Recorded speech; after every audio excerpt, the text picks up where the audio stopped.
J'ai plusieurs anecdotes dans cette anecdote. Je sais pas si je peux le dire, mais je pense qu'il assumerait, je m'en fous. Mais je fais une interview de Ben Yedder et on est à ce moment-là en 2021. Franchement, étant jeune, j'aimais beaucoup Ronaldo. Et à côté de moi, il y a un collègue à moi, à qui je passe le coucou, il s'appelle Mahmoud.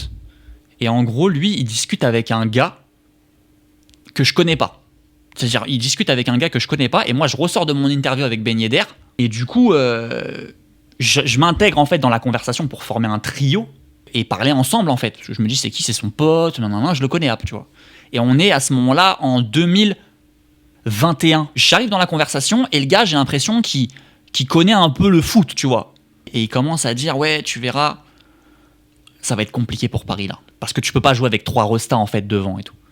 Je dis ok, bah son pote, il a l'air de connaître un peu le ballon et tout. Je lui dis mais toi tu fais quoi un peu, tu bosses un peu dans le foot et tout. Et il me dit bah je m'appelle je m'appelle Youssouf Fofana, tu vois. Et j'ai dit ah ouais putain, en fait je connaissais de nom et je savais pas qui c'était, je savais pas à quoi il ressemblait. Et je lui dis mais vraiment je suis devant lui, je me dis putain mais désolé mec. Tu sais, il était juste à côté de Ben Yedder, tu vois, il faisait des interviews tous les deux, tu vois. Et il le prend grave pas mal, c'est pour ça que, en fait, vrai bon gars, tu vois. Et le truc, c'est que 4 jours après, j'ai une vidéo, parce que avec Téléfoot, on est en partenariat avec FIFA 22, je crois, à l'époque. Et ça, je pense que c'est mon plus gros moment de stress de toute ma vie. J'ai un tournage, du coup, à Monaco pour FIFA avec mon ancien boulot. Et je dois hoster, je dois présenter aux joueurs le jeu et tout. Donc il y a un partenariat et tout assez costaud avec Téléfoot, mon ancien employeur et tout. Et je dois l'hoster, les joueurs m'attendent, entre guillemets. Et je dois prendre l'avion à 7h45 et je mets mon réveil à 5h du matin. Voilà, je mets mon réveil à 5h du matin pour être large. Je mets 20 minutes, une demi-heure à me préparer. Je vais partir direct, tranquille. Je vais arriver avec 1h30 d'avance et tout. Et pour le coup, ça, vraiment, je le souhaite à personne.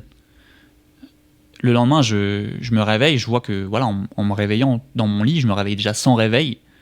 Et je me réveille je me dis, putain, c'est bizarre, je suis pas fatigué. Tu vois, je suis pas fatigué du tout.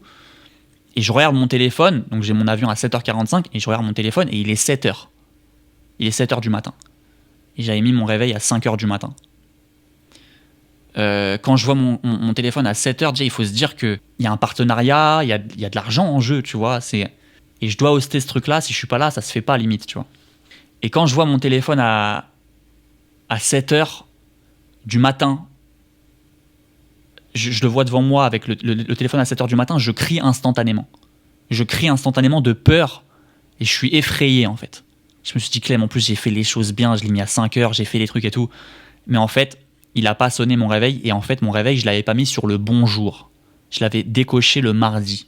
J'avais coché tous les jours sauf le mardi. Truc pas de chance. Et je me réveille à 7h du matin. Mon avion, il est à 7h45. Je me lève. Je mets le premier t-shirt, le premier jogging. Je prends ma sacoche. Je ne fais rien d'autre. Je me brosse pas les dents. Je fais rien. Je cours instantanément de chez moi en hurlant et en insultant la mère de tout le monde. Vraiment, je me souviens, ce jour-là, je suis dévasté parce qu'en plus, je suis dans mes jeunes années. Donc, tu vois, j'ai pas... c'est une faute grave en plus, tu vois, je peux vraiment me faire... voilà, c'est pas cool, je peux me faire vraiment engueuler de fou, tu vois, c'est pas sérieux. Je pars de chez moi en courant et en hurlant et je commande le Uber en bas pour qu'il m'accompagne vite à l'aéroport.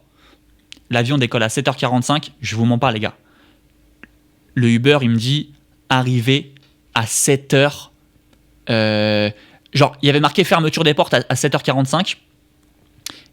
Et le Uber, il arrivait à Orly à 7h40.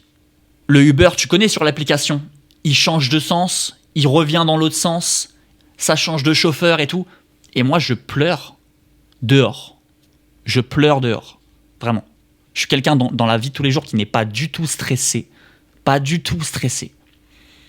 Et là, je pleure dehors. Vraiment. Et le Uber, il arrive. Et je fais comme dans Taxi 4 en fait. Le mec, je lui dis, mais là vraiment, tu bombardes et tout. Je lui dis ça un peu en pleurant et tout. Et en fait, le gars, il me dit, bah, grave tigeant, tu vois. Le mec, il me dit, bah vas-y, je vais faire ce que je peux, nan, mais je peux pas, tu vois, je peux pas, on n'est pas dans un film, tu vois, je suis pas son pote. Il prend l'autoroute, il y va et il y a aucun bouchon.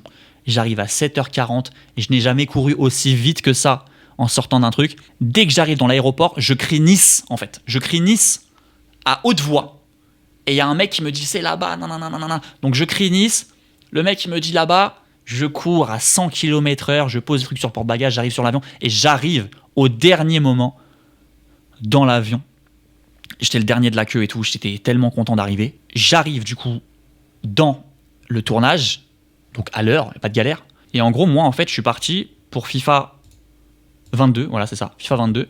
Je suis parti dans 6 stades de Ligue 1 pour hoster la découverte des cartes et tout. Donc moi, j'étais pas loin. Donc après, il y a des expériences. Je vais pas vous raconter ce que je pense de chaque joueur. Il y a des joueurs avec qui ça s'est moins bien passé, des joueurs avec qui ça s'est bien passé et tout. Et du coup, le tournage, donc ici, du coup, dans ce parking, parce que c'est un parking, ça en gros, c'est dans le parking de la Turbie. Et le tournage, vous avez vu, il est avec CJB, Aguilar d'ailleurs, pépite, crème de fou, trop bon gars.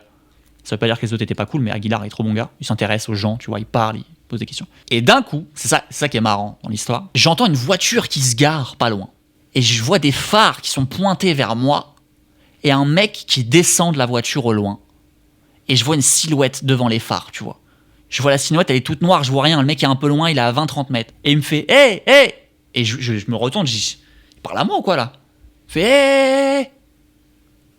Et je vois que c'est le mec en fait dans la lueur qui me parle. Et il dit « Tu me reconnais maintenant, tu me reconnais ?» Je dis « Mais c'est qui ?» Et après il s'approche de moi et c'est Youssouf Fofana qui me check comme ça et qui me dit « Ah, tu me reconnais par rapport à la semaine dernière, nanana, où tu m'avais pas reconnu et tout. » Et vrai bon gars, tu vois, on s'est checké. Et après, il est parti à l'entraînement et tout. D'un côté, l'une des journées les plus stressantes de ma vie, et de l'autre côté, cette anecdote quand même rigolote avec Youssouf Fofana.